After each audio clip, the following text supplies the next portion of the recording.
One of the greatest ideas in the world is the Hindu idea that the world is a drama in which the central and supreme self behind all existence gets lost and pretends that he or it is all the creatures that there are and gets totally involved. And thus you see, the more involved, the more finite, the more limited the infinite manages to feel itself to be.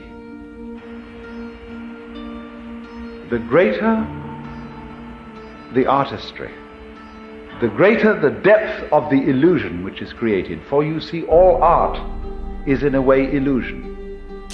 The more there is anxiety, the more there is uncertainty, the more the author or the actors manage to grip you and to persuade you just for a moment that you are actually involved in reality, the more they have succeeded as artists. You may have a faint recognition in the back of your mind that this is after all only a play. When you sit on the edge of your seat and you're sweating and your hands clutch the arms of the chair, the scene so grips you, that is magnificent acting. So the Hindus feel that the whole arrangement of the cosmos is something exactly like that. That when in the reality of actual life you are sweating it out and you're wondering whether this surgeon who's got to operate on you in a matter of life and death is a competent man or a charlatan. All those matters of terrific crisis are exactly the same as when you're sitting in the theater, sweating it out there. But now a far more convincing theater has been arranged. Because, as the Hindus would say, that in you which is it, the basis of you, the thing that is real in you and that connects you under the surface with every other being that is alive, this is the player of the parts. This is the maker of the illusion, the player of the game which has got you involved in this mess and is living it up in the same way as those actors on the stage are living it up to convince you that this is a real situation. And this is very understandable because basically everybody loves to play this game, the game of hide and seek, the game of scaring oneself, running up behind yourself in the dark and saying, "Boo!" All children like to do this. And this is the most human thing. That's why we go to the play, to the movie, and why we read novels. And our so-called real life is, from the position of the mystic, an extension of the same thing. Because you see, he is the person who suddenly has realized that the game is a game.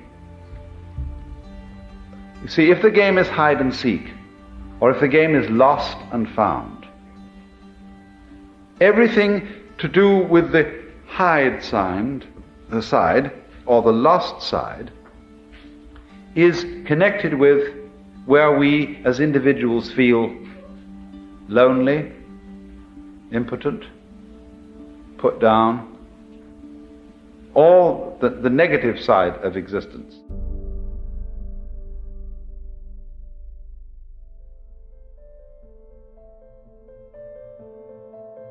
Now, if I may switch, what is morals?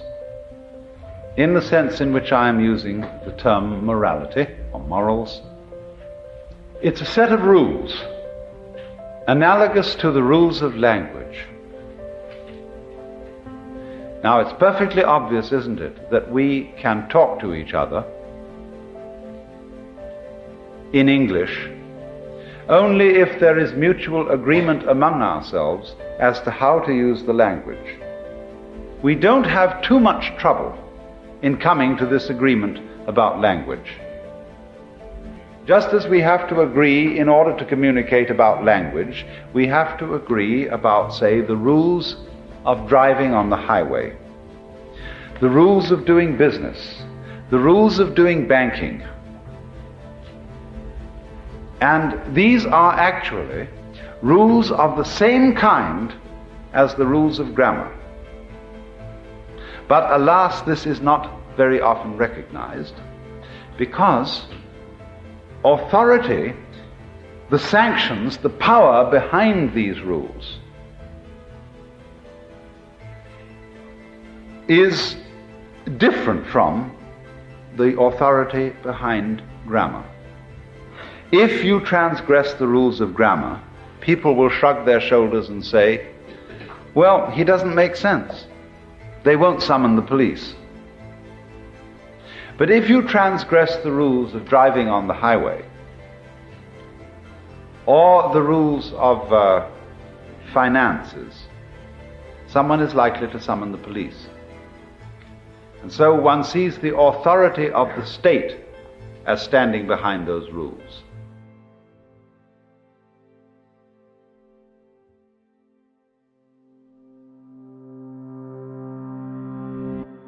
I have tried to show you at various times that there's really one simple principle that underlies everything, and it's so simple it's funny.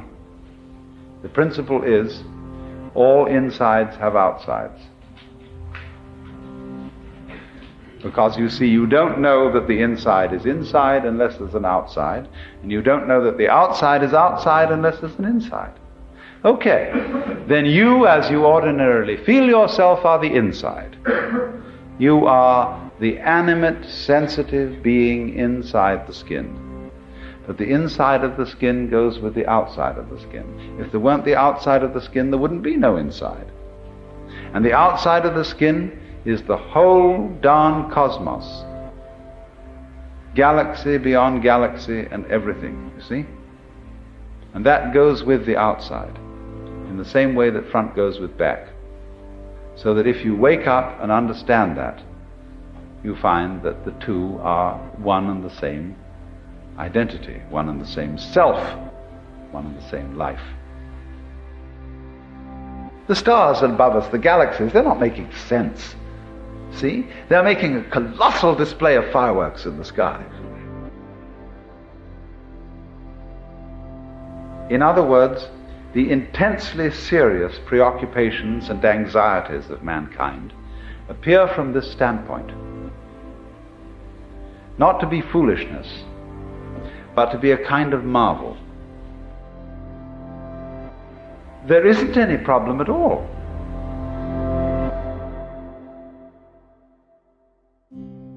The meaning of being alive is just being alive.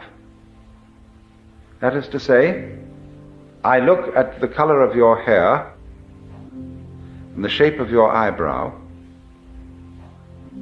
and I understand that that is the point. That's what we're all here for. And it's so plain, and it's so obvious, and so simple.